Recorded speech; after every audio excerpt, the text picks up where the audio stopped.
Alors ce soir, je voudrais encore vous parler de la croix, mais d'une manière un peu différente que d'habitude. J'avais vraiment sur le cœur de reparler de cette fausse doctrine de la mort spirituelle de Jésus sur la croix, et en parlant de cette doctrine, de voir avec vous ce qui s'est réellement passé dans la parole de Dieu quand Jésus est mort sur la croix. Et j'avais ça sur le cœur, et quand je suis rentré tout à l'heure, dans le courrier, il y avait une lettre d'une lectrice. Pour moi, c'était une confirmation qui me disait... L'un des anciens de mon église, avec qui j'ai parlé de ce problème, était tout étonné que je ne crois pas à la mort spirituelle de Jésus. Et il m'a même dit, d'un air irrité, que si j'y croyais pas, je ne serais pas sauvé ni enlevé. Que c'était tellement important. Et alors, elle était troublée dans son cœur, évidemment. Elle n'y croyait pas, mais le fait que l'ancien de son église lui ait parlé comme ça, lui a montré que là, même où elle était, cette doctrine était répandue et faisait des dégâts.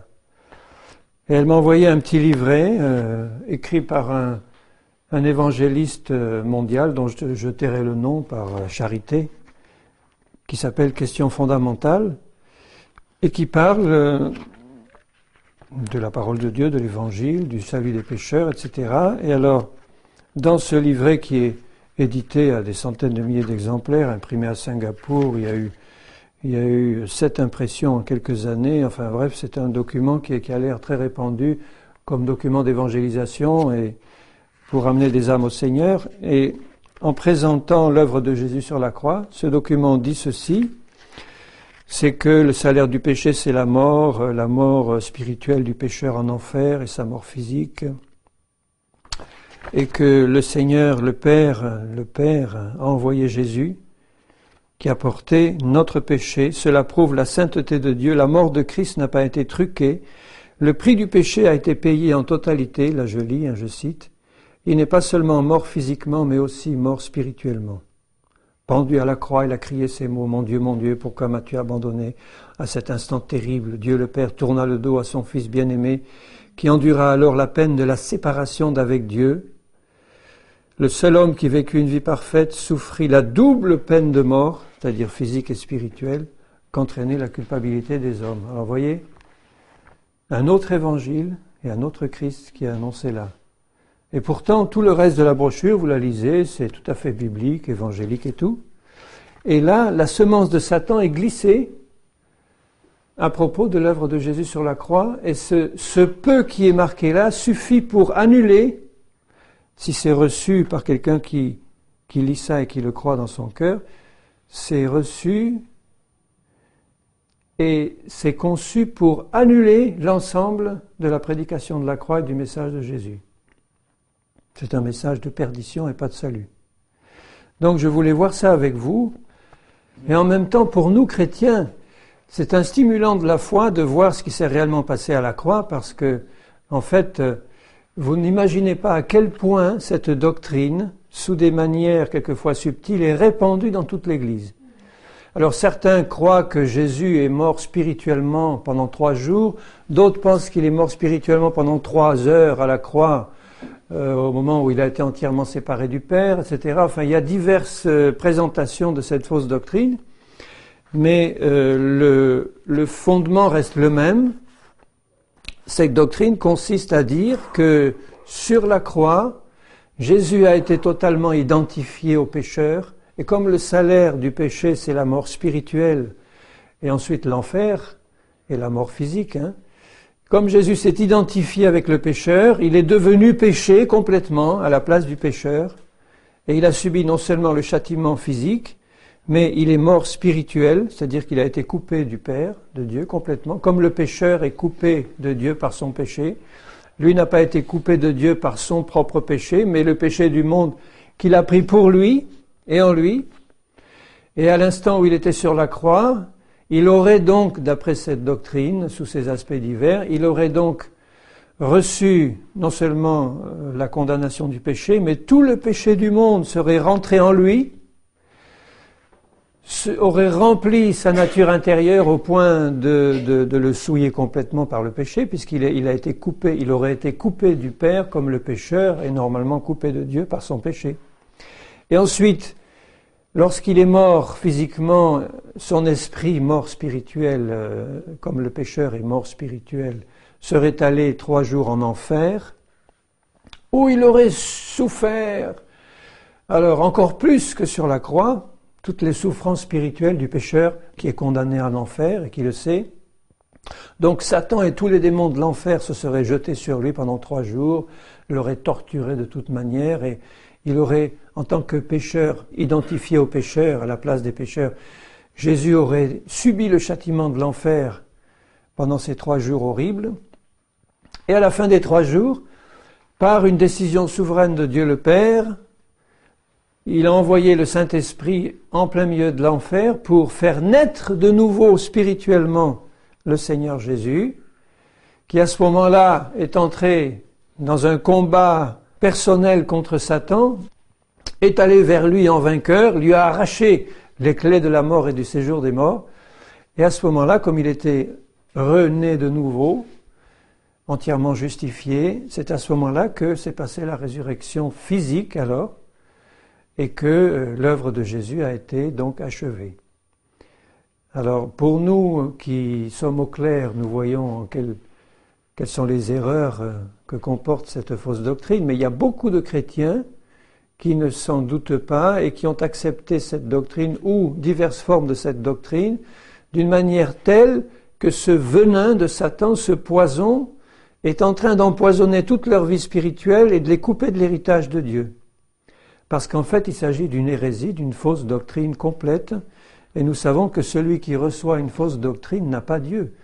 Il est bien dit que la doctrine de Christ doit être pure dans le cœur des enfants du Seigneur. Chez des chrétiens évangéliques, et il y a des évangélistes mondiaux qui partent dans le monde entier pour annoncer la mort spirituelle de Jésus, et pour injecter, je tairai les noms, mais il y en a qui sont considérés aujourd'hui par leurs écrits, par leurs livres, comme des enseignants, des prophètes et des docteurs de l'Église de Jésus-Christ et qui enseignent ouvertement cette doctrine-là. Et qui ont essaimé dans le monde entier, y compris en France, des églises où on enseigne la mort spirituelle de Jésus. Dans 2 Jean 7 à 11, la petite seconde épître de Jean, Jean dit « Car plusieurs séducteurs sont entrés dans le monde, qui ne confessent point que Jésus-Christ est venu en chair. Celui qui est tel, c'est le séducteur et l'antéchrist. Prenez garde à vous-même, afin que nous ne perdions pas le fruit de notre travail, mais que nous recevions une pleine récompense.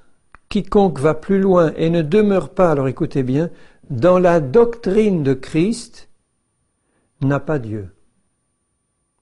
La doctrine de Christ, c'est tout l'enseignement de la parole qui concerne Christ, sa personne, son œuvre. Donc s'il y a quelque chose dans la doctrine de Christ qui est manifestement complètement erroné, comme cette fausse doctrine que je viens de citer, la mort spirituelle de Jésus, ne fait pas partie de la doctrine de Christ, loin de là. Et là, il est clairement dit que celui qui ne demeure pas dans la doctrine de Christ n'a pas Dieu. Celui qui demeure dans la doctrine, dans cette doctrine, a le Père et le Fils. Si quelqu'un vient à vous et n'apporte pas cette doctrine, ne le recevez pas dans votre maison et ne lui dites pas salut, car celui qui lui dit salut participe à ses mauvaises œuvres. Est-ce qu'on met vraiment en pratique cette parole? On peut si vous le faites, vous allez être taxé certainement de quelqu'un qui manque d'amour et qui est complètement à côté de la plaque. C'est maintenant l'amour de Christ qui doit régner dans nos cœurs et nous devons accepter nos frères avec leurs problèmes, leurs difficultés, leurs hérésies.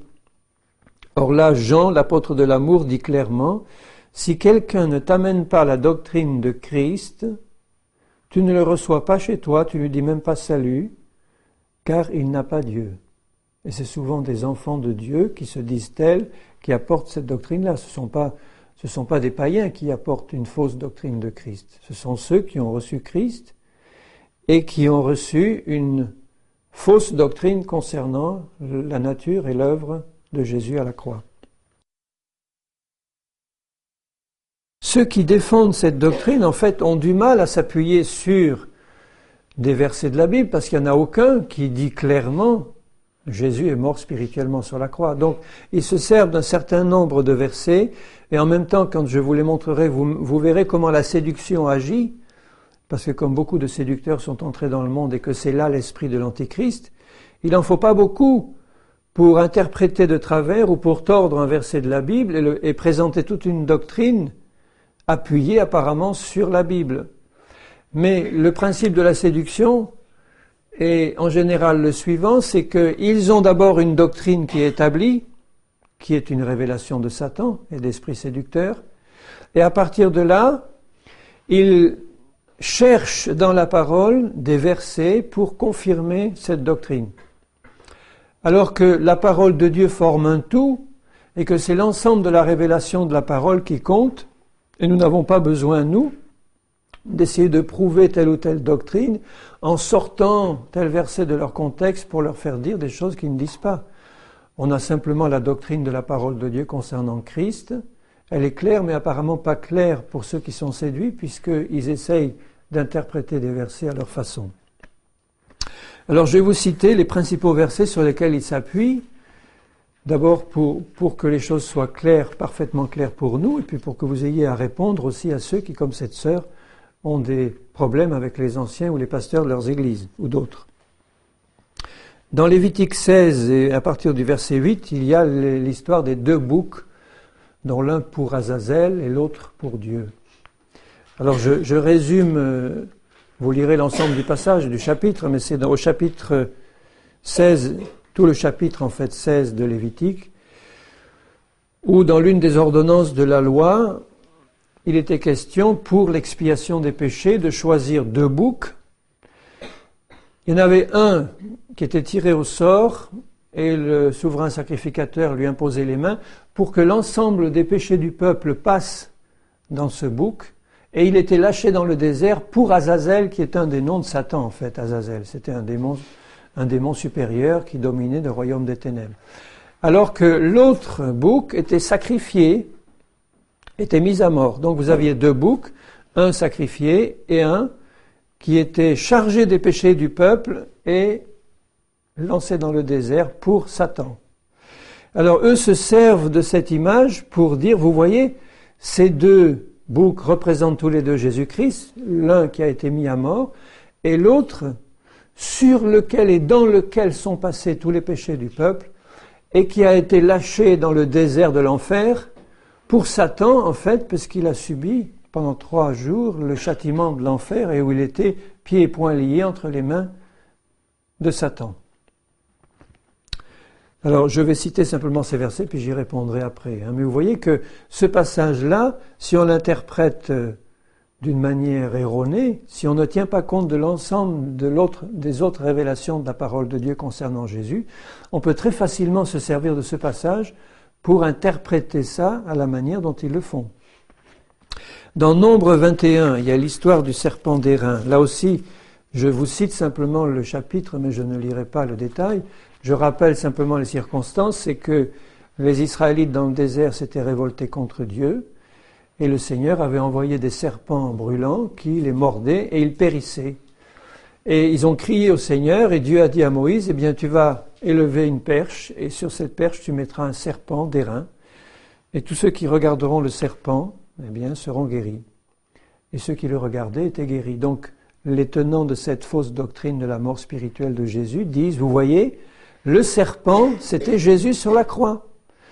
Quand Moïse a élevé ce serpent d'airain, ça vous prouve que c'était une annonce de ce qui allait se passer à la croix, que sur la croix, Jésus a été transformé en Satan, en serpent, puisque le serpent c'est l'image de Satan, et qu'il a pris là les péchés du peuple, et que c'est par substitution que le peuple a été guéri, puisqu'il y en a un autre qui a péri à leur place, et qu'en fait c'était en regardant ce serpent qu'ils étaient guéris. Et ils interprètent ça pour dire, voyez, Jésus était sur la croix, le serpent était sur la perche, Jésus est devenu serpent. Il est participant de la nature de Satan en fait. Dans Ésaïe 53, ce grand chapitre d'Ésaïe 53 qui annonçait la mort substitutrice de Jésus, dans le texte hébreu, il y a un passage qui qui a été utilisé. Il faut montrer que c'est vraiment subtil. Hein.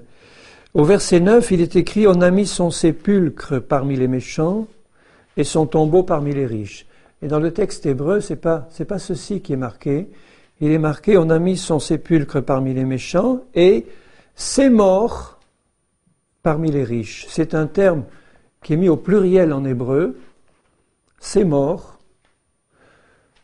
Et ils se sont servis de cela pour dire, mais vous voyez, ces morts sont au pluriel, mort est au pluriel, donc Jésus a subi 2 morts. Sinon, il y aurait eu sa mort au singulier. Si le terme a été employé au pluriel, c'est qu'il a subi 2 morts, une mort physique à la croix et une mort spirituelle à la place du pécheur. Là, il a fallu vraiment qu'il déploie des trésors d'imagination, mais enfin, comme c'était écrit dans le texte hébreu, hein, si une interprétation mauvaise est faite de ce passage, on peut s'en servir à tort. Ils se servent aussi de l'histoire de Jonas. Quand Jésus dit, par exemple, qu'il ne leur sera pas donné d'autre signe que celui de Jonas, il parlait de lui-même. Là, il s'identifiait à l'histoire de Jonas. Et dans l'histoire de Jonas, au chapitre 2 de Jonas et au verset 6, il est dit que Jonas, quand il a été avalé par le gros poisson, a crié à Dieu du fond de l'estomac de ce poisson, et que Dieu a rejeté Jonas, a parlé au gros poisson, qui a vomi Jonas sur la plage. Mais, entre-temps, au chapitre 2 de Jonas et au verset 6, Jonas dit bien, alors qu'il était dans le ventre du poisson, « Les eaux m'ont couvert jusqu'à m'ôter la vie, l'abîme m'a enveloppé », vous voyez l'interprétation qu'on peut faire, hein, la mort spirituelle, l'abîme m'a enveloppé, les roseaux ont entouré ma tête, je suis descendu jusqu'aux racines des montagnes, les barres de la terre m'enfermaient pour toujours. Pour toujours. Alors, c'est facile de se servir de ce passage pour dire, vous voyez, Jonas représente Jésus, le gros poisson représente évidemment la mort substitutrice de Jésus, qui a été englouti par l'enfer, puisqu'il dit lui-même que la vie lui a été ôtée et que les barres de la terre l'enfermaient pour toujours. Mais tu m'as fait remonter vivant de la fosse. Il ne dit pas du gros poisson, de la fosse. Éternel mon Dieu, quand mon âme était abattue au-dedans de moi, etc., et ma prière est parvenue jusqu'à toi. Donc ils prennent ce passage qui est appliqué par Jésus lui-même à sa situation personnelle, vous n'aurez pas d'autre signe que celui de Jonas, pour le tordre et interpréter ça de manière telle qu'ils disent, vous voyez, c'est bien écrit, pour toujours, il était enfermé dans le ventre du gros poisson, pour toujours. Si Dieu n'était pas intervenu comme ça pour le faire sortir, il y serait resté, il y aurait péri. Donc ça, c'est un des passages qui se servent. Ensuite, il y a le fameux passage que je viens de vous lire dans cette brochure, dans Matthieu 27, 46, où Jésus sur la croix dit « Mon Dieu, pourquoi m'as-tu abandonné ?»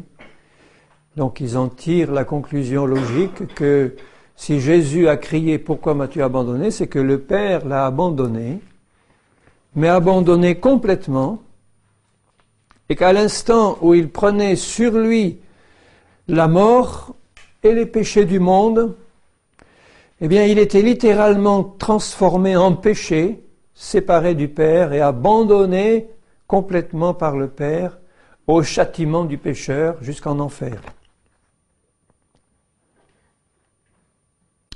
D'ailleurs, pour eux, c'est confirmé par Acte 2, 27. Dans Acte 2, 27, il est écrit, quand Pierre fait son fameux discours du jour de la Pentecôte, qui s'adresse aux Juifs qui étaient là, et il dit à propos de David, au verset 27, « Car tu n'abandonneras pas mon âme dans le séjour des morts ». Certaines versions mettent carrément « Tu n'abandonneras pas mon âme en enfer » ou dans les enfers. La version King James, par exemple en anglais, reprend aussi le terme « hell », qui est une mauvaise traduction puisque le terme grec c'est « Hadès » qui correspond au mot hébreu « Sheol » qui est séjour des morts, là c'est bien traduit, et non pas enfer. Hein, l'enfer, c'est la Gehenna, c'est l'endroit où le feu ne s'éteint point, la Géhenne. Et là, le mot employé, ce n'est pas Géhenne, c'est Hadès, c'est-à-dire le Sheol, le séjour où vont les âmes des morts, qui étaient lui-même divisées en deux parties bien distinctes, les âmes de ceux qui étaient perdus et les âmes, dans un autre endroit, de ceux qui étaient sauvés.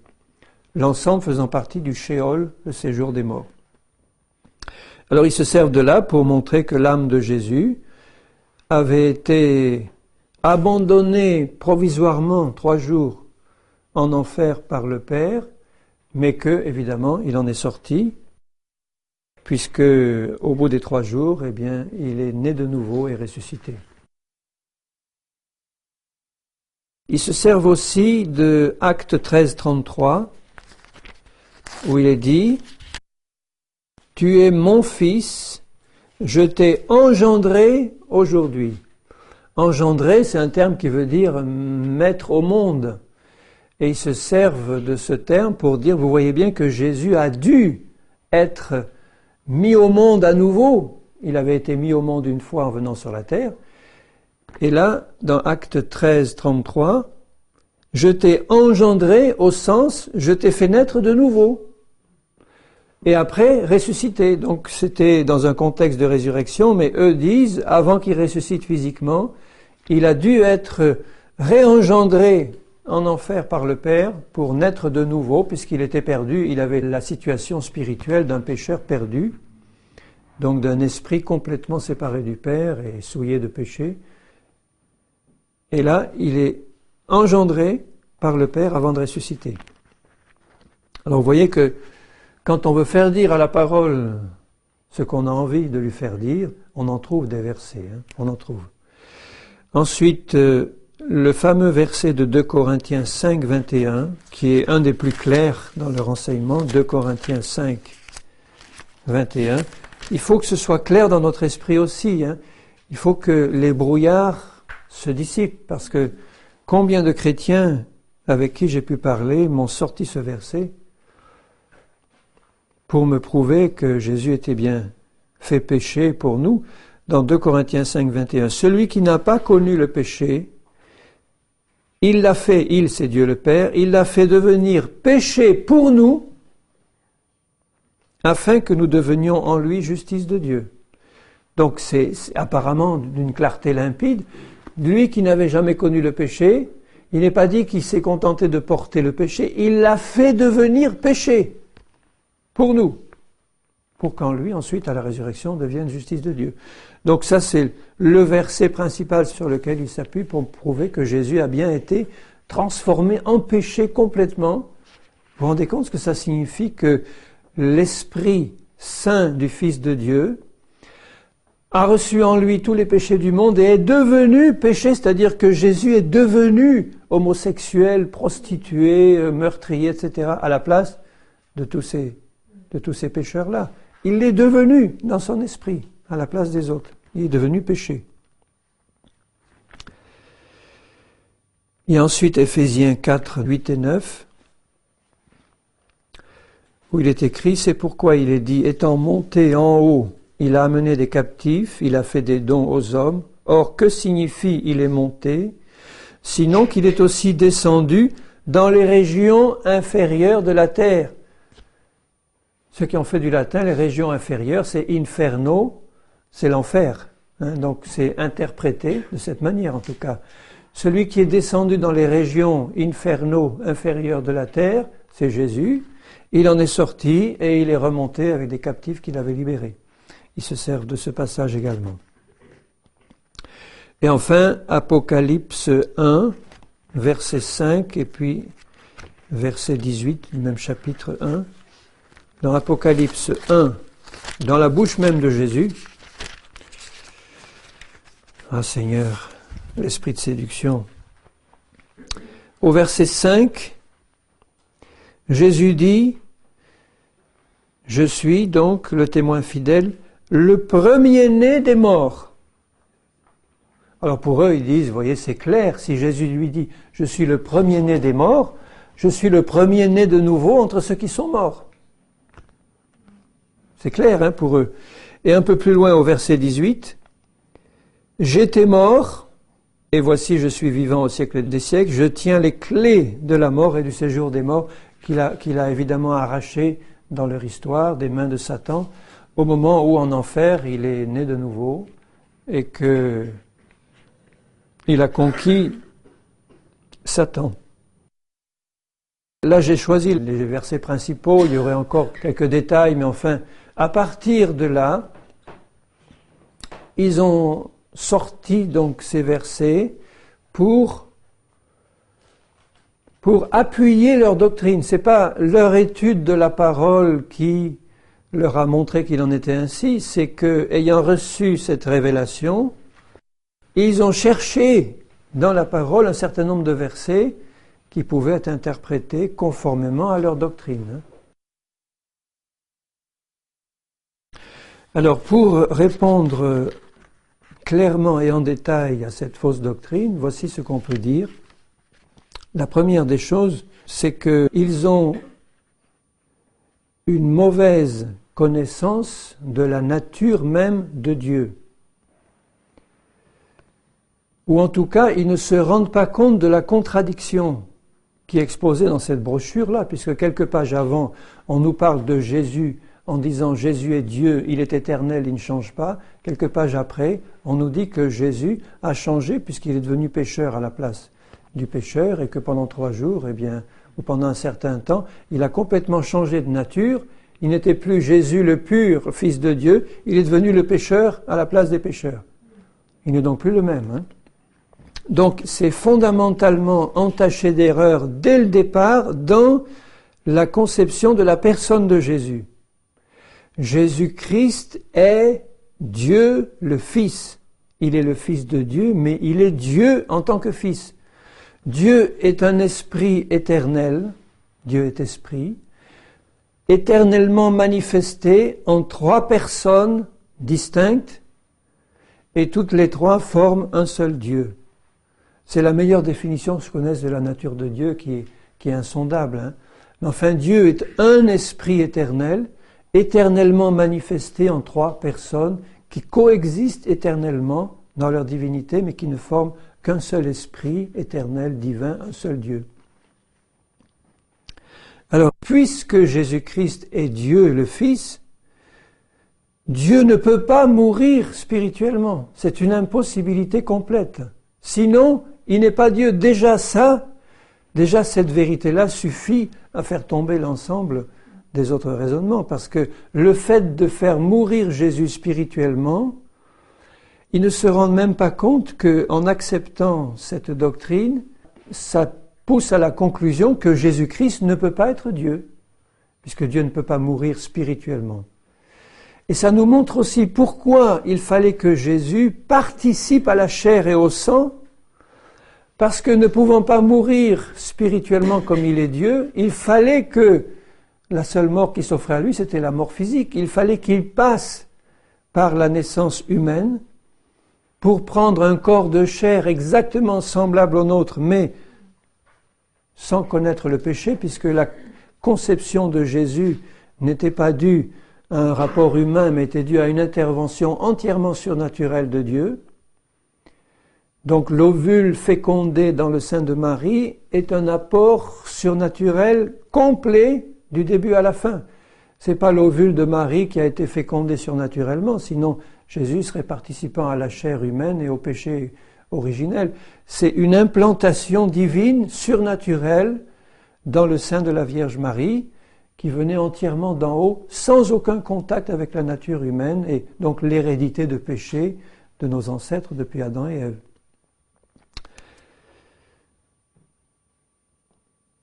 Alors, si on essaye de tordre en disant que, Jésus-Christ était parfaitement homme et parfaitement Dieu, c'est Jésus-Christ homme qui est mort spirituellement et qui est allé en enfer, et Jésus-Christ Dieu qui ne l'est pas été, là aussi on est devant une contradiction, une impossibilité.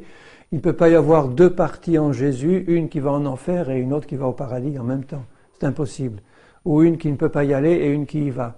Donc il y a une contradiction absolue dès le départ Le fait de faire mourir Jésus spirituellement, même à la place du pécheur, a comme conclusion que Jésus-Christ ne peut pas être Dieu, donc on présente un autre Jésus et un autre évangile, et en présentant, bien-aimé, un autre Jésus, on met les gens dans l'incapacité d'être sauvés. C'est comme le Jésus des témoins de Jéhovah, le Jésus des catholiques, ce n'est pas le vrai Jésus, c'est un autre Jésus qu'on met à mort à chaque messe, etc., avec toute une série de doctrines qui ne sont pas dans la parole de Dieu.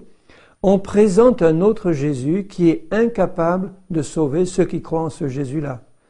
C'est pour nous montrer quelle est la gravité de cette hérésie sur le plan de la vie de ceux qui l'acceptent. Ils se mettent en relation, quelquefois sans s'en rendre compte, mais ils s'en rendent compte dans les conséquences que ça porte pour leur vie, avec un esprit qui n'est plus l'esprit du Seigneur, un autre esprit, un autre évangile, un autre Jésus. Jésus lui-même dit dans Jean 17 qu'il est un avec le Père et avec le Saint-Esprit. Et que le Père est toujours avec lui parce qu'il fait toujours ce qui lui est agréable. Est-ce que quand Jésus était pendu à la croix, il faisait quelque chose de désagréable à Dieu? Il accomplissait parfaitement la volonté du Père. Donc il lui était parfaitement agréable, et c'est pas à ce moment-là que le Père, dégoûté, comme on le dit si souvent, s'est détourné de Jésus pour ne pas regarder ce sacrifice sur la croix qui était là, couvert du péché du monde, et Dieu s'est détourné, irrité ou en colère, et a abandonné son Fils à la mort de cette manière-là. C'est pas du tout le cas.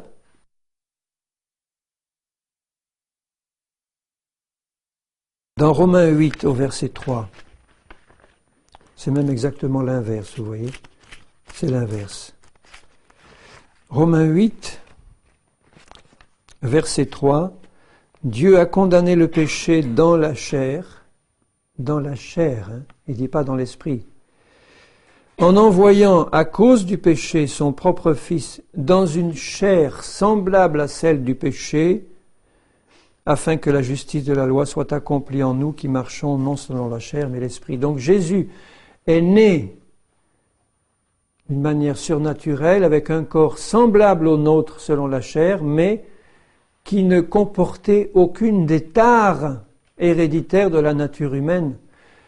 Certains chrétiens croient par exemple que Jésus petit a eu toutes les maladies infantiles, la rougeole, etc., et qu'il a dû lui aussi passer par les faiblesses de la chair humaine qu'il avait prise sur lui. C'est complètement faux.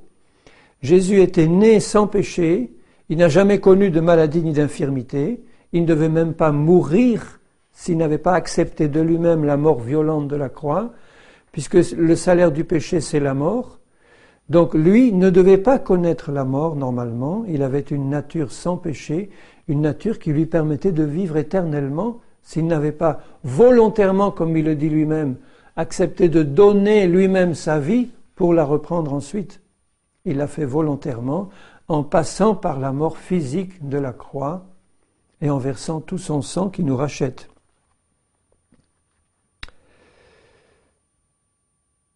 Il fallait que le Fils éternel de Dieu ait sa chair meurtrie et que son sang physique soit versé pour nous racheter. C'est par ces meurtrissures physiques que nous sommes guéris, c'est par son sang que nous avons été rachetés. La Bible dit dans Hébreux 9, lisez ce passage avec moi, dans Hébreux 9 au verset 22, c'est merveilleux en même temps de voir la vérité sur Jésus, son œuvre à la croix, son sacrifice.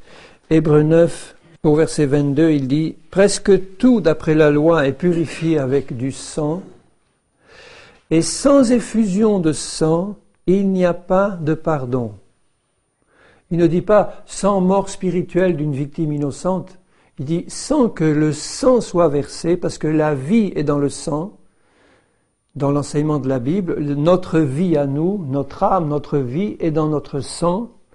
Donc toute la vie surnaturelle de Jésus, la vie divine, éternelle de Jésus était dans son sang pur et précieux, et il fallait qu'il y ait effusion du sang de Jésus pour qu'il y ait pardon des péchés du monde. C'était le prix que Jésus a dû payer, que le Père a dû payer pour le rachat de notre être et le rachat du péché. Sans effusion de sang, il n'y a pas de pardon.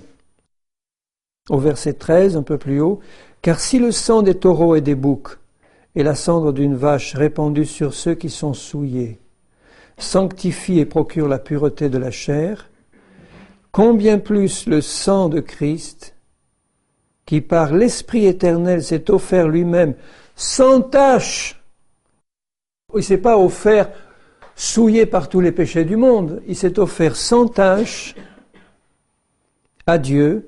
Combien ce sang purifiera-t-il votre conscience des œuvres mortes, afin que vous serviez le Dieu vivant? Donc nous devons comprendre que le sang de Jésus était parfaitement pur et sans tache, et qu'il fallait que ce sang reste pur et sans tache jusqu'au bout pour être capable de nous laver, de nous racheter, de nous justifier. Si Jésus avait été vraiment transformé en péché, comme le dit 2 Corinthiens 5, 21, son sang serait devenu souillé. S'il avait reçu en lui, à ce moment-là, à la croix, le péché du monde, le sang de Jésus serait devenu un sang souillé, et il n'aurait été incapable de racheter qui que ce soit par un sang souillé. Donc la victoire de Jésus a été remportée sur la croix par le sang qu'il a versé à la croix. Et non pas, comme le disent ceux qui soutiennent cette fausse doctrine, qu'il a remporté la victoire en enfer, au moment où il est né de nouveau, soi-disant, et qu'il a remporté la victoire en combat singulier contre Satan. Donc le résultat de cette doctrine aussi, c'est qu'il diminue l'importance de la croix, il diminue ou annule l'importance du sang de Jésus, puisque finalement le sang de Jésus n'a plus d'importance particulière pour eux. Certains arrivent même à dire que le sang de Jésus n'est pas ça qui nous rachète, ils disent c'est sa victoire sur Satan en enfer qui nous rachète. C'est au moment où il a vaincu Satan en lui prenant les clés qu'on a été racheté et que l'Église est née. Donc ça va très loin puisqu'ils arrivent à dire que la naissance de l'Église s'est faite en enfer au moment même où Jésus serait né de nouveau en enfer, comme il est le premier-né de toute une série de premiers-nés qui forment les nés de nouveau de l'Église, les rachetés de l'Église. C'est là en fait que l'Église a commencé, à la nouvelle naissance de Jésus. Je vous donne cette doctrine dans tous ses développements. Quand vous lisez par exemple ces deux phrases que j'ai lues là, tout ça n'est pas écrit, mais ils ne se rendent pas compte que tout ça est impliqué dans ce qu'ils écrivent. Donc c'était l'offrande du corps et du sang de Jésus qui nous rachète, et pas l'offrande de son esprit, puisque son esprit n'a pas eu à être touché par le péché du monde. Dans Colossiens 1, 21, sont des versets que nous devons soigneusement garder en mémoire, d'abord pour nous. Colossiens 1, 21. Vous qui étiez autrefois étrangers et ennemis par vos pensées, vos mauvaises œuvres, il vous a maintenant réconciliés par sa mort dans le corps de sa chair. Il n'est pas dit par sa mort spirituelle, parce qu'il fallait, soi-disant, qu'il soit entièrement identifié au pécheur, donc c'était le fait d'avoir pris la mort spirituelle des autres sur lui qui nous rachetait. Non, c'est dans le corps de sa chair pour vous faire paraître devant lui saint, irréprochable et sans reproche. Dans Hébreux 10, 10, c'est en vertu de cette volonté, la volonté du Père, que nous sommes sanctifiés par l'offrande du corps de Jésus-Christ une fois pour toutes. L'offrande du corps, pas de l'esprit. Dans 1 Pierre, il y a 3 passages dans 1 Pierre, chapitre 2, verset 24. 1 Pierre 2, 24. Lui qui a porté lui-même nos péchés dans son corps sur le bois, afin que, morts au péché, nous vivions pour la justice, lui par les meurtrissures duquel vous avez été guéris. Donc, il a porté nos péchés dans son corps. Là encore, il ne faut pas le comprendre d'une manière tordue. Ça ne veut pas dire que tous les péchés du monde ont été injectés dans son corps, qui serait devenu souillé, et son esprit serait resté pur. Pas du tout. C'est le châtiment du péché qui est la mort, qui est tombé sur lui, et c'est en supportant le châtiment des péchés que son corps a connu la mort. Mais les péchés du monde n'ont pas été injectés dans son corps.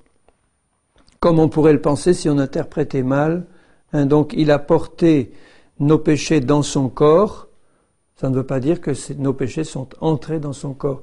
Ceci fait référence à ce qu'on appelle le mot est un peu compliqué, mais ceux qui ont fait de la comptabilité vont tout de suite saisir. Dans Romains 4, il est parlé de l'imputation. À propos de la foi d'Abraham, il est dit que c'est grâce à sa foi que la justice de Dieu lui a été imputée. Et non pas par ses œuvres, par les œuvres bonnes qu'il aurait pu faire. C'est la foi d'Abraham par laquelle la justice de Dieu lui a été imputée. Il a été imputé sur le compte d'Abraham. Imputé, c'est un mot comptable qui signifie simplement que on charge sur le compte de quelqu'un une certaine somme à laquelle il a droit et on impute comptablement la somme au compte de quelqu'un.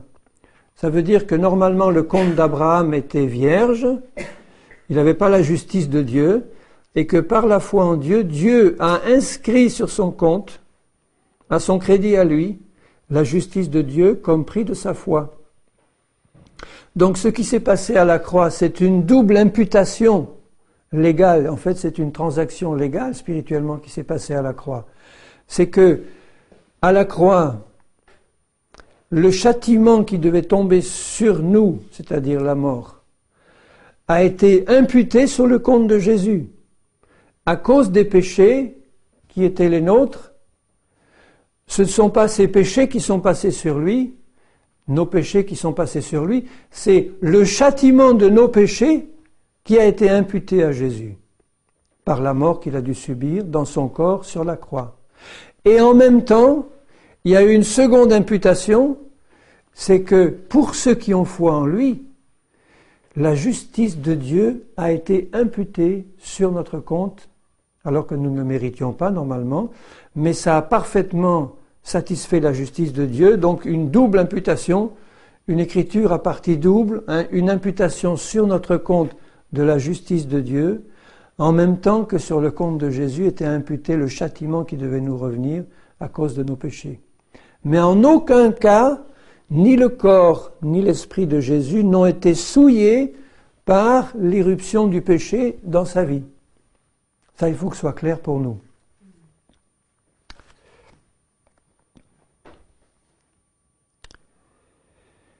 Et c'est la raison qui explique pourquoi le Seigneur a institué la scène. C'est quand il a institué la scène, c'était pour commémorer l'offrande de son corps et de son sang, qui sont suffisants pour nous donner un plein salut par sa mort sur la croix. Il a offert son corps, il a offert son sang. Prenez, ceci est mon corps donné pour vous. Prenez, ceci est le sang de la nouvelle alliance, le sang pur et précieux de Jésus-Christ. Quand il dit aux Juifs dans Jean 6, « Il faut que vous mangiez ma chair et que vous buviez mon sang pour avoir la vie. » En fait, ça veut dire simplement, il faut que vous croyiez à ce que j'ai accompli sur la croix en offrant mon corps et mon sang pour vous, que vous compreniez ce que ça signifie pour vous, et que le croyant, vous puissiez recevoir par la foi sur votre compte une imputation céleste qui vous donne la guérison, la délivrance des démons, la justice, la résurrection, la vie éternelle, le tout imputé sur votre compte, alors que le compte de Jésus a été chargé de la condamnation et du jugement qui devait tomber sur nous. Donc en fait, cela signifie que ceux qui défendent cette doctrine ignorent complètement la signification des sacrifices de l'Ancien Testament qui préfigurait celui de Christ. Et c'est important de le voir parce que dans l'Ancien Testament, les animaux qui étaient offerts étaient des choses très saintes qui le restaient avant, pendant et après le sacrifice et qui en aucun cas n'étaient souillés par le péché de la personne qui venait présenter l'agneau pour le sacrifice. Dans Lévitique 6, je vous lis 2 versets, dans Lévitique 6, au verset 18. Lévitique 6, 18.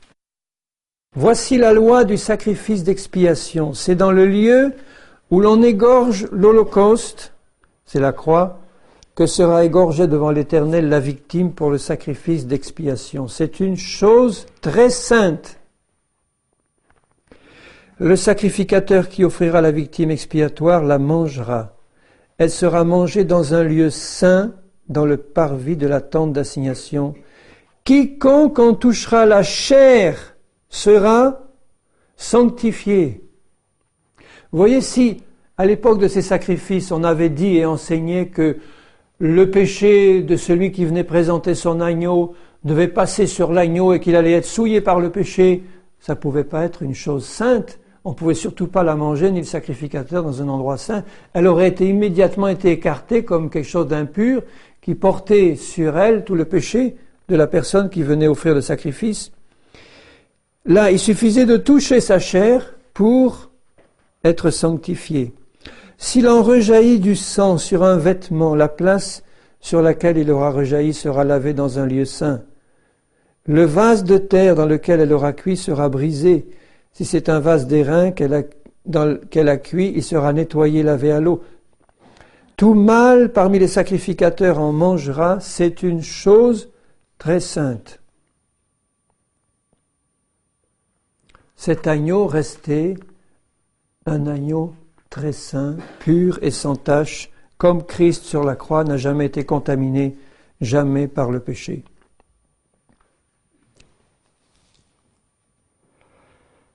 Donc, si je reviens maintenant dans ce fameux verset de 2 Corinthiens 5, 21, où il est dit que celui qui n'a pas connu le péché, il a fait devenir péché pour nous. Si on met ce verset en parallèle avec tout ce qu'on vient de dire, c'est évident qu'il y a une contradiction apparente et que ça ne peut pas être le sens qui lui est souvent donné, c'est-à-dire que Jésus aurait été transformé en péché. C'est un mot qui, aussi bien dans le grec que dans l'hébreu, signifie à la fois, ou peut signifier à la fois péché ou sacrifice pour le péché, offrande pour le péché. C'est exactement le même mot. Parce que le sacrifice pour le péché était offert pour couvrir ou effacer le péché. Donc que ce soit en hébreu, que ce soit en grec, le mot péché peut être aussi utilisé comme sacrifice pour le péché. C'est le cas par exemple dans Ésaïe 53, 10, où c'est le mot péché qui est employé, mais c'est sacrifice pour le péché qui est inscrit ici. Ésaïe 53, 10. Après avoir livré sa vie en sacrifice pour le péché. On pourrait écrire après avoir livré sa vie en péché. Mais c'est évident que ce n'est pas cette traduction-là qu'il faut mettre ici. Là, c'est clair que les traducteurs ont mis après avoir livré sa vie en sacrifice pour le péché. Et c'est bien ça que ça signifie dans 2 Corinthiens 5, 21, en parlant de Jésus.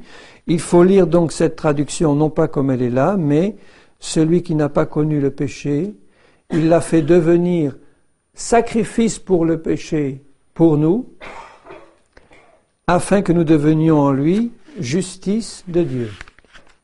Il y a plusieurs passages où c'est le cas, mais gardez simplement bien en tête que la traduction qui a été choisie ici est mauvaise, et d'autres versions portent une autre traduction, en tout cas indiquent qu'une autre interprétation peut être donnée, sacrifice pour le péché, qui serait beaucoup plus clair si ça avait été mis ainsi. Je citerai juste une référence dans le Nouveau Testament, puisque j'en ai cité une dans l'Ancien, dans Hébreux 10 et au verset 8. Après avoir dit d'abord, tu n'as pas voulu et tu n'as pas agréé ni sacrifice, ni offrande, ni holocauste, ni sacrifice pour le péché, c'est le mot péché qui est inscrit dans le grec. Et ça a été bien traduit ici, sacrifice pour le péché, parce que le contexte montre clairement que c'est le cas. Tu n'as agréé ni sacrifice pour le péché, il dit ensuite, voici je viens pour faire, ô Dieu, ta volonté. Le péché, c'est un acte moral. Moral, c'est-à-dire, c'est un acte volontaire de désobéissance qui est accompli par un homme libre qui choisit la désobéissance. Donc nos péchés ne pouvaient pas être imputé sur Jésus, parce que ça aurait voulu dire que Dieu le Père aurait transféré sur quelqu'un la désobéissance commise par quelqu'un d'autre. Et ça, il ne peut pas le faire, parce que la désobéissance est un acte volontaire personnel de chacun. Je suis responsable de mes propres désobéissances, mais ma désobéissance à moi ne va pas être transférée sur toi. Tandis que le jugement de ma désobéissance pourrait être transféré sur quelqu'un d'autre, sur Jésus, mais non pas l'acte moral du péché qui est personnel à chacun, au pécheur.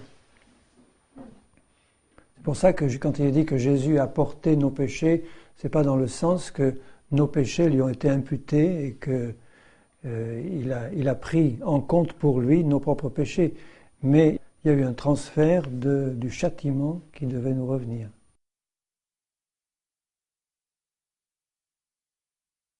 Donc Jésus-Christ est resté pur et sans tache sur la croix du début à la fin.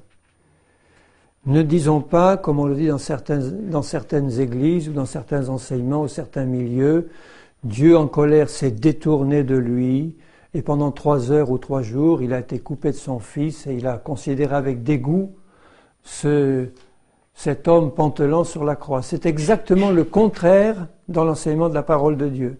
Il est écrit que Dieu était en Christ réconciliant le monde avec lui-même. Il est écrit que Jésus a présenté là une offrande de bonne odeur à l'Éternel. Donc en fait, le Père était en Christ, le Père considérait, non pas avec dégoût, mais avec reconnaissance, ce que son Fils bien-aimé était en train de faire. Le Père en souffrait, bien sûr, mais il considérait ceci comme un sacrifice de bonne odeur qui montait à ses narines exactement comme quand on immolait l'agneau pascal. C'était un sacrifice de bonne odeur qui montait devant l'Éternel. C'était quelque chose d'agréable. C'était pour cela que Dieu le Père avait envoyé Jésus. Et Jésus était en train d'accomplir la volonté parfaite du Père. Rappelez-vous seulement Jean 3,16. Qu'est-ce qui est écrit? Dieu a tant aimé le monde qu'il a donné son Fils unique. Il l'a donné sur la croix. Il ne l'a pas donné simplement pour naître et mourir comme un homme ordinaire. Il l'a donné pour passer au sacrifice de la croix. Toute la vie de Jésus est centrée sur la croix et sur sa mort expiatoire à la croix. Donc il était là parfaitement en train d'accomplir la volonté parfaite du Père qui souffrait dans son cœur de voir les choses se passer ainsi, mais qui considérait ceci comme un sacrifice de bonne odeur et qui regardait avec attention, avec reconnaissance et amour, son Fils en train de mourir pour nous sur la croix. Et que même il était en lui, réconciliant le monde avec lui-même. Vous trouverez ces versets dans Éphésiens 5, 2. Il a été offert comme un sacrifice de bonne odeur. Dans Hébreux 9 aussi, au verset 13 et 14. Et dans 1 Pierre 1, verset 19, il a été offert comme un agneau pur et sans tache à l'Éternel. Ensuite, pour annuler alors complètement, s'il en était besoin, cette fausse doctrine, ce sont les propres paroles de Jésus à la croix qui devraient être suffisantes. Parmi les paroles, les dernières paroles de Jésus à la croix, il y en a 3 qui contredisent complètement cette hérésie. Dans Luc 23 et au verset 43, Luc 23 et au verset 43, où Jésus dit aux brigands repentants sur la croix, « Je te le dis en vérité, aujourd'hui tu seras avec moi, non pas au fond de l'enfer en train d'expier pendant 3 jours, mais tu seras avec moi dans le paradis. »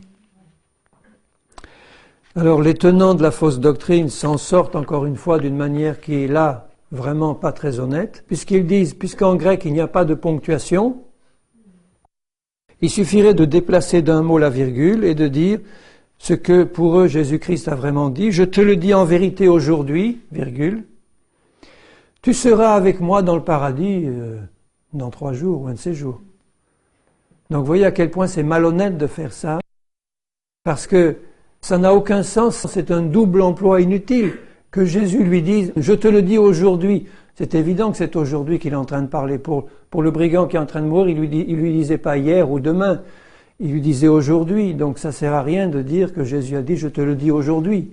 Je te le dis aujourd'hui, tu seras avec moi au paradis. C'est la seule interprétation normale et valable. Dans Hébreu, il est dit aussi, dans Hébreu 4, c'est pourquoi il est écrit « aujourd'hui ». Si vous entendez sa voix, n'endurcissez pas vos cœurs. Là aussi, il n'y a pas de virgule. On pourrait déplacer la virgule et dire « c'est pourquoi il est écrit aujourd'hui ». Si vous entendez sa voix, n'endurcissez pas votre cœur. C'est ridicule. Donc là, c'est tordre volontairement. Et la parole de Dieu s'y prête. Le Seigneur a permis que le mot aujourd'hui soit placé à un point où on pouvait déplacer la virgule. Ça aurait été, disons, différent si l'aujourd'hui était... Je te le dis, tu seras avec moi au paradis aujourd'hui. Là, il n'aurait pas pu utiliser. Mais je suis sûr que Dieu a permis pour tester aussi l'obéissance de ses enfants et montrer que on est libre de tordre la parole de Dieu si on veut, mais il y a un prix à payer. Quand on veut le faire, on peut. Mais c'est pas ça qui nous fait entrer dans la vie éternelle et dans la vérité en tout cas. Donc ça, c'est la première parole de Jésus. Jésus a dit, aujourd'hui je serai au paradis et non pas au fond de l'enfer.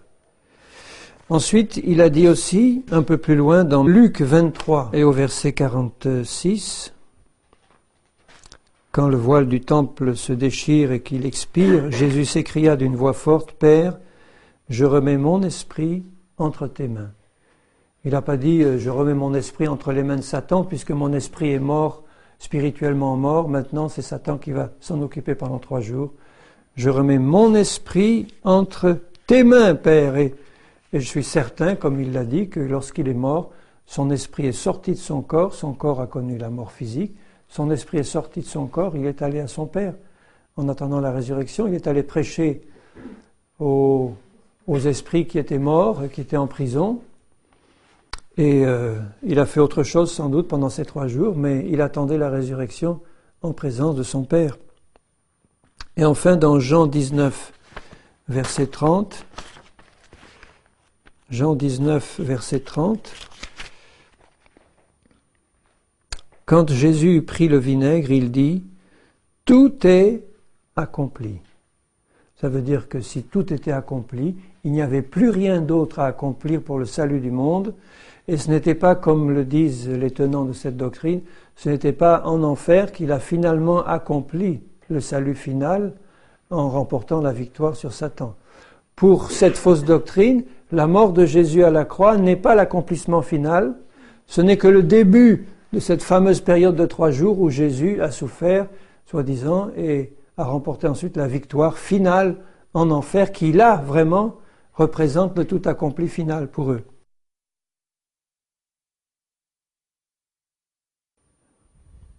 Et quand Jésus crie « Mon Dieu, pourquoi m'as-tu abandonné ?» ça ne peut donc pas signifier un abandon total à l'enfer et au châtiment final, mais c'est un abandon simplement du Père, accepté volontairement par le Fils, à la mort atroce et aux souffrances de la croix. Le tout dans la volonté parfaite de Dieu. Et en plus, il citait là le psaume 22, qui était un psaume prophétique, qui était un cri de David, qui ne se rendait peut-être pas compte quand il a écrit à un moment où il l'a écrit, mais qui traversait des difficultés énormes et qui criait à ce moment-là « Mon Dieu, pourquoi m'as-tu abandonné ?» et qui décrivait d'avance dans le détail les détails de la crucifixion. Et comme Jésus savait qu'il fallait que toutes les Écritures s'accomplissent, il a aussi dit ce qui était à dire. Eh bien, mon Dieu, pourquoi m'as-tu abandonné aux souffrances de la croix? Mais il l'a abandonné librement parce qu'il dit lui-même, dans un autre passage, « Ne crois-tu pas que, si je voulais, je demanderais 12 légions d'anges à mon Père et qu'il me les enverrait immédiatement ?» Il ne l'a pas fait parce qu'il ne l'a pas accepté. Dans 2 Corinthiens 5, au verset 19, alors rappelez-vous, le verset 21, qui est le verset phare de cette fausse doctrine, où il aurait été fait pécher, 2 versets avant, il est écrit, 2 Corinthiens 5, 19, Dieu était en Christ réconciliant le monde avec lui-même et n'imputant point aux hommes leurs offenses, il a mis en nous la parole de la réconciliation. Manifestement, le contexte montre que c'est le contexte de la croix, puisque c'est à la croix et par la mort de Jésus que la réconciliation s'est faite entre Dieu et les hommes. Donc il est bien écrit que le Père, Dieu, le Père était en Christ sur la croix. Il ne pouvait pas donc être abandonné complètement, ni livré à Satan. Alors en ce qui concerne Nombre 21, le passage de Nombre 21 où il est parlé du serpent d'airain, bon, il ne peut donc pas, à la lumière de l'ensemble de la révélation, il ne peut donc pas s'agir d'une représentation de Jésus-Christ. Le serpent d'airain ne représente pas Jésus. Mais le serpent d'airain représente la condamnation du péché sur la croix, le châtiment du péché. Le péché nous rend participants de la nature de Satan et le châtiment du péché a été réglé sur la croix par la mort substitutrice de Jésus. Donc le serpent d'airain représentait simplement la désobéissance. Il s'était rebellé à cause des serpents qui venaient les mordre et ils avaient protesté contre Dieu. Et Dieu leur mettait sous les yeux leur propre péché puisqu'ils s'étaient rebellés à propos de l'arrivée des serpents et qu'ils avaient manifesté de la rébellion à ce moment-là. C'est donc leur rébellion qui est placée sous leurs yeux, et Dieu avait simplement fait une promesse en disant « Regardez au serpent d'airain, et tous ceux qui regardent avec foi seront guéris. » Or, manifestement, si Jésus avait été transformé en Satan, ça aurait voulu dire que ceux qui regardent Satan avec foi seraient guéris. Ça ne peut pas être le cas, hein. C'était la promesse de Dieu de dire à ceux qui regardaient leurs péchés, qui se repentaient de leurs péchés, qui recevaient à ce moment-là la guérison du Seigneur. Et là, c'est parfaitement en accord avec l'enseignement de l'ensemble de la parole. En ce qui concerne Azazel, les deux boucs de Lévitique 16, là aussi, si nous remettons ça dans la perspective de l'ensemble de la révélation, c'est nous montrer que le bouc qui a été sacrifié représente effectivement Jésus-Christ. Jésus-Christ, c'est le bouc pour Dieu. Il est bien dit qu'il y a un bouc pour Dieu et un bouc pour Azazel. Azazel qui veut dire Satan. Donc, le bouc pour Dieu, c'est celui qui a été mis à mort. Il a été mis à mort où? Sur la croix. Et qu'est-ce qui s'est passé au moment où Jésus a été mis à mort? C'est que nos péchés ont été ôtés. Bon, les péchés, c'est la nature de Satan, c'est la désobéissance volontaire de l'homme qui le rend participant à la nature de Satan qui lui-même s'est rebellé contre Dieu et a péché par désobéissance. Tandis que le bouc pour Azazel, qu'est-ce qui se passe? Il est chargé des péchés, puisqu'il devait lui imposer les mains, il est dit que tous les péchés du peuple passaient sur lui. Et il était jeté dans le désert, où il filait dans le désert pour Azazel, pour Satan.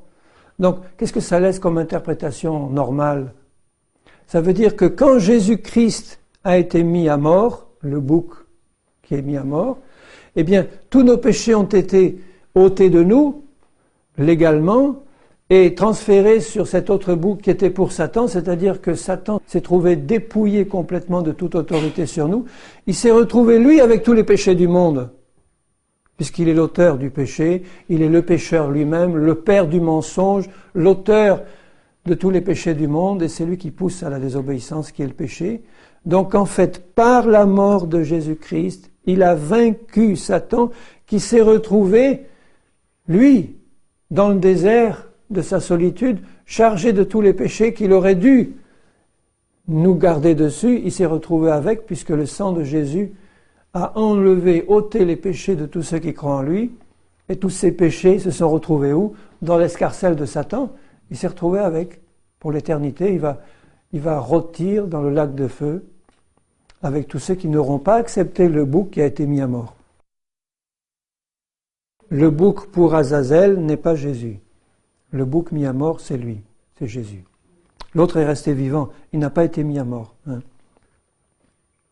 Mais tous les péchés ont été transférés. D'ailleurs, c'est d'autant plus clair, ça contredit même l'enseignement qui est le leur, parce qu'ils auraient dû dire que c'est le bouc qui a été mis à mort, qui aurait dû recevoir tous les péchés sur lui.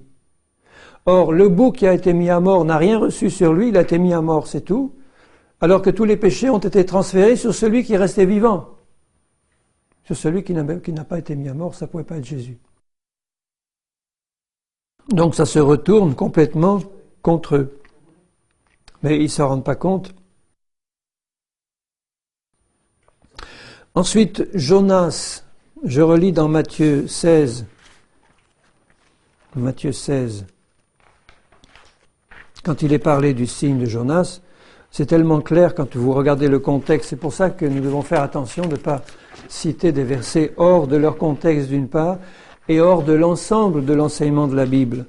Dans Matthieu 16, 4, où Jésus dit « Une génération méchante et adultère demande un miracle, il ne lui sera donné d'autre miracle que celui de Jonas. » Et eux s'en servent en disant « Donc, vous voyez, il est mort. » Mais dans Matthieu 12, 40, il est écrit, dans la bouche même de Jésus, « Car de même que Jonas fut 3 jours et 3 nuits dans le ventre d'un grand poisson, de même le Fils de l'homme sera 3 jours et 3 nuits dans le sein de la terre. » Et là, quand Jésus parle lui-même, c'est lui qui donne l'interprétation, en fait. Quand Jésus est 3 jours et 3 nuits dans le sein de la terre, c'est l'image du tombeau qui a recueilli le corps de Jésus pendant 3 jours et 3 nuits en attendant la résurrection. C'était le signe de Jonas. Le corps de Jésus est resté dans le sein de la terre, dans cette caverne qui abritait son corps pendant 3 jours et 3 nuits, et c'était là le signe de Jonas. Quand il dit au sein de la terre, il ne parle pas de l'enfer, le Seigneur Jésus. C'est un contexte de mort et de résurrection. C'est là le miracle du prophète Jonas. S'il avait dû être en enfer, le Seigneur, comme ils le disent à propos de Jonas, si vraiment ça avait été l'enfer, logiquement, spirituellement et logiquement, il aurait dû y rester pour l'éternité. C'est encore quelque chose que ceux-là ne comprennent pas, parce que le sort d'un pécheur, c'est la mort spirituelle, éternelle, et pas pour 3 jours. Donc il était absolument injuste, entre guillemets, si ça avait été le cas, que Dieu fasse sortir Jésus après 3 jours de l'enfer. Ça aurait été injuste si il garde en enfer éternellement ceux qui y sont. Si Jésus avait vraiment dû être un remplaçant complet du pécheur, un substitut complet, une identification complète, il aurait dû à ce moment-là prendre sur lui le péché du monde, devenir vraiment péché, aller en enfer et y rester pour toujours à la place des pécheurs. Vous voyez jusqu'où ça va, hein? C'est inimaginable de penser des choses comme ça. Mais ils ne se rendent même pas compte qu'ils contredisent la justice de Dieu qui, par un acte arbitraire, ferait sortir Jésus 3 jours après, alors qu'il ne méritait pas de sortir si vraiment il avait dû y être pour l'éternité. J'aurais pu me mettre à la place d'un pécheur qui arrive devant Dieu en disant « Mais Seigneur, de quel droit as-tu fait sortir Jésus au bout de 3 jours de l'enfer si moi tu m'y gardes pour l'éternité ?» De quel droit? Puisqu'il remplaçait parfaitement le pécheur. Donc la justice de Dieu ne pouvait pas être satisfaite. En outre, dans Luc 16, 19, à propos du pauvre Lazare et du mauvais riche, quand le mauvais riche qui regarde le pauvre dans le sein d'Abraham, c'est-à-dire au paradis, et qui lui dit « Mais envoie quelqu'un, donne-moi à boire, etc. » Qu'est-ce qu'il répond? Il répond « Abraham, il y a entre nous et toi un abîme infranchissable, afin que personne de chez nous puisse aller vers toi et personne de chez vous puisse venir vers nous. » Donc s'il y a un abîme infranchissable, c'est que si Jésus avait dû séjourner en enfer à la place du pécheur, cet abîme infranchissable l'empêchait de sortir de l'enfer, l'aurait empêché de sortir de l'enfer. Et enfin, en conclusion, pour parler de premier-né des morts, premier-né d'entre les morts, là aussi c'est une méconnaissance de Ce qui se passait chez les Juifs, et le terme dans l'hébreu, un premier-né chez les Hébreux, était quelqu'un de spécial. Un aîné avait des droits spéciaux. C'est lui qui recevait la plus grosse partie de l'héritage, c'est lui qui avait l'autorité sur ses frères et sœurs, sur la famille, quand les parents disparaissaient, etc. Donc, un premier-né avait des droits spéciaux et une place spéciale.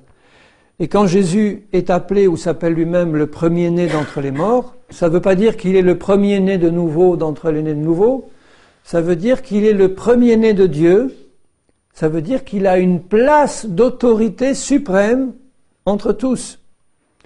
C'est ce que signifie premier-né.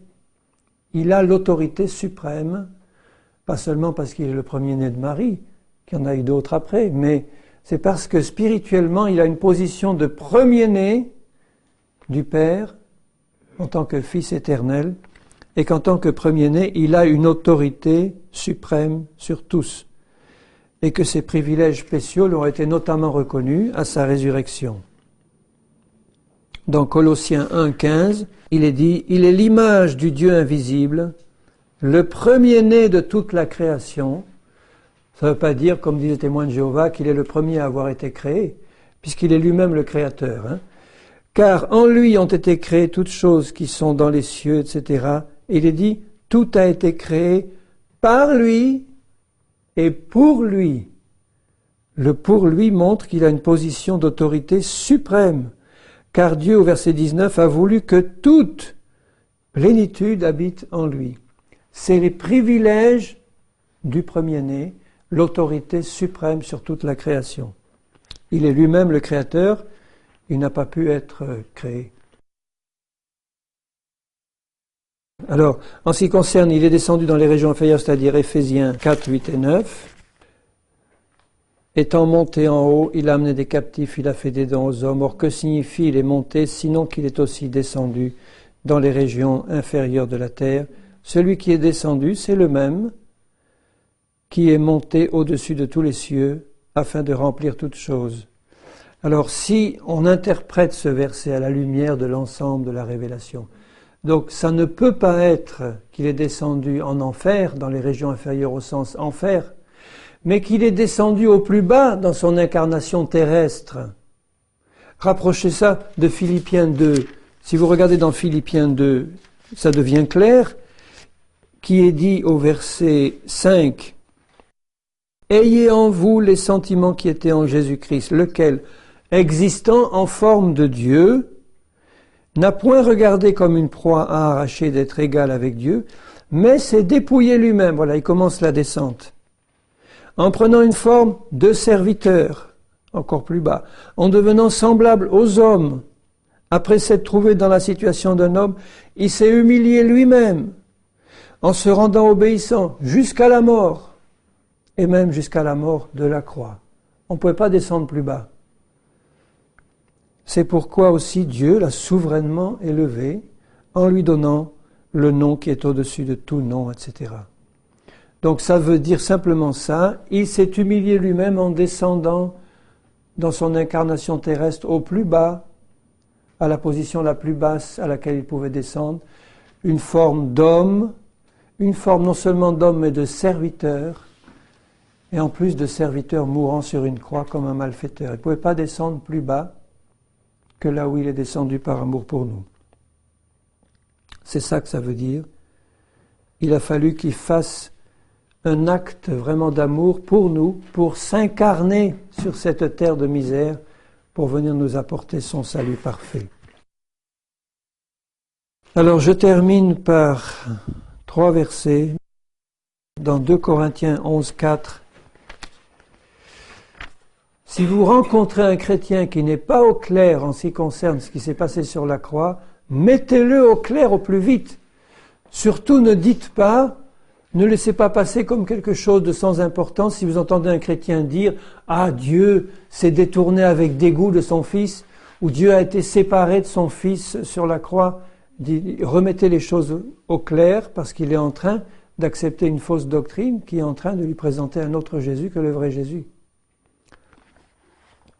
Dans 2 Corinthiens 11, verset 4, « si quelqu'un vient vous prêcher un autre Jésus que celui que nous avons prêché, ou si vous recevez un autre esprit, celui de l'Antichrist, que celui que vous avez reçu, ou un autre évangile que celui que vous avez embrassé, vous le supportez fort bien.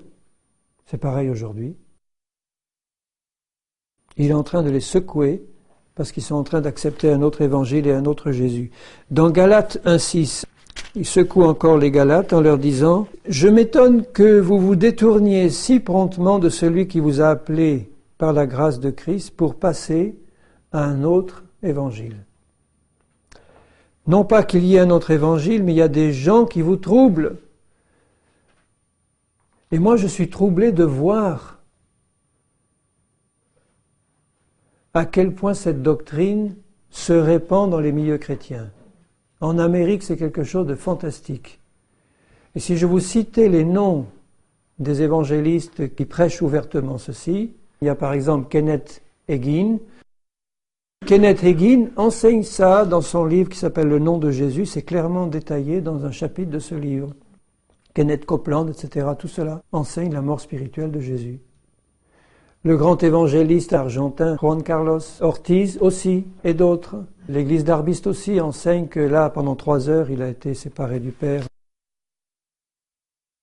Donc c'est un autre évangile, et quand il dit dans Galates, il dit au verset 8, « Mais quand nous-mêmes, alors écoutez ça, c'est quand même fort, hein, quand un ange du ciel annoncerait un autre évangile que celui que nous vous avons prêché, qu'il soit anathème, ça veut dire qu'il soit maudit. »